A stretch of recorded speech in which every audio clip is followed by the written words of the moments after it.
Hello, welcome to Eco Tarot. This is Kensley, the Eco Tarotist, and today, as you can see, I am sitting in a dry creek bed. I've been hiking behind my house, and I wanted to come down here and kind of do a creekside conversation, or words of wisdom in the woods, words of woodsdom. And nothing with tarot, more just like channeling something that is really important to me. And I wanted to talk about natural selection and how it applies to our society and how important it is. There's nothing so important as variety. One of my favorite authors, Barbara Kingsolver, mentioned in her book Prodigal Summer that I can't remember the exact quote, but basically she was saying that there are two kinds of life, creating life: crossing and cloning. And cloning is something that,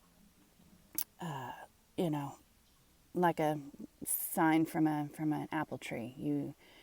It's the same exact genes as the parents, and nothing much happens with that. But with crossing or sexual selection, you get, a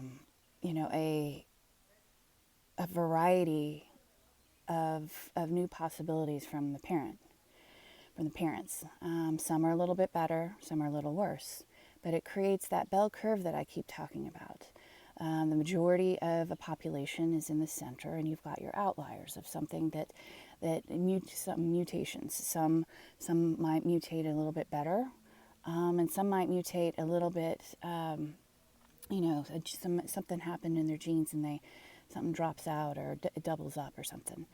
And I was just listening to that while I was on my walk, and I was just like, kind of made me want to sit down and talk about it. And of course, I picked the quietest place ever, and there's like all these people hiking behind me. I'm like, I don't even know if you can hear it. There's like music right now. Like, what the heck? This is nature.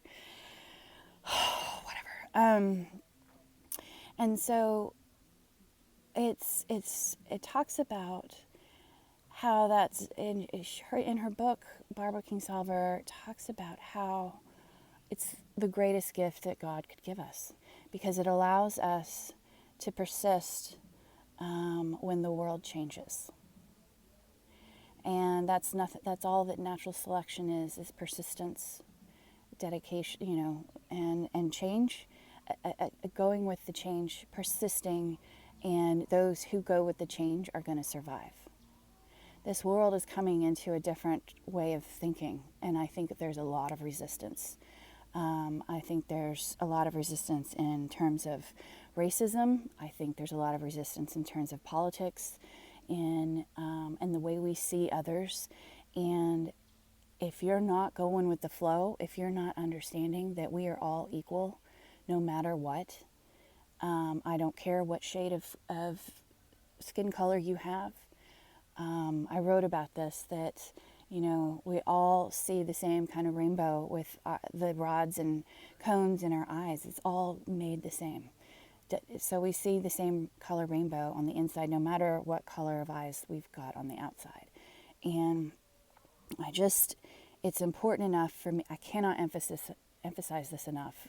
How much natural selection and going with change and understanding. It's like when you are so resistant of change in your own life as a society, that's that brittle, just it's rigid, and you are unmoving. Those kinds of people, or that kind of way of thinking, is gonna crash into a million pieces. It's brittle. We need to be more like baby bones that are bendy, they're just going to bounce. They hop out of the 30-foot tall nest out of your tree, and those baby ducklings, wood ducks, just bounce. They move on, and they're flexible.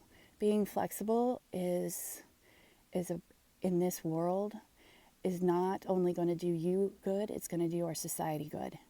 And the more we can get people understanding that, the more I think we're going to be in a better place and not have so much resistance to change.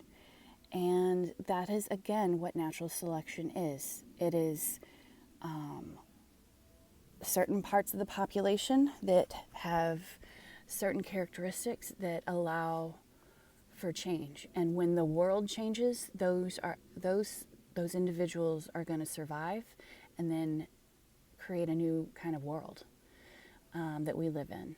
And so that's really all I wanted to say about that. I'm sure I have more, but I like this. I'm going to start to do this now that it's gotten a little cooler and it's not so ridiculously hot and humid. I think the heat index was 109 this past week, so it's really brutal.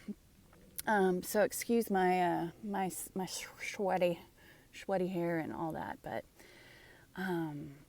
it's, again, I mean, just from my background, I love being in nature. It calms me, it grounds me. Sitting on this amazing creekside. You can tell that these were water, whenever this is flowing, that there's waterfalls coming over here. I mean, it's being in touch with spirit, with God, with nature, with Mother Nature. It's amazing. So try to get out there and hike some more if you can, and find a quiet spot. Take your lunch with you and sit there and just eat your lunch. That's what I loved about my job when I was a field biologist, because I would get to just sit and eat my lunch by a creek and listen to the flowing water and listening to the birds, and it's just, there's nothing better. Anyways, I hope you guys have a great day, and we'll talk soon. Love you guys. Bye-bye.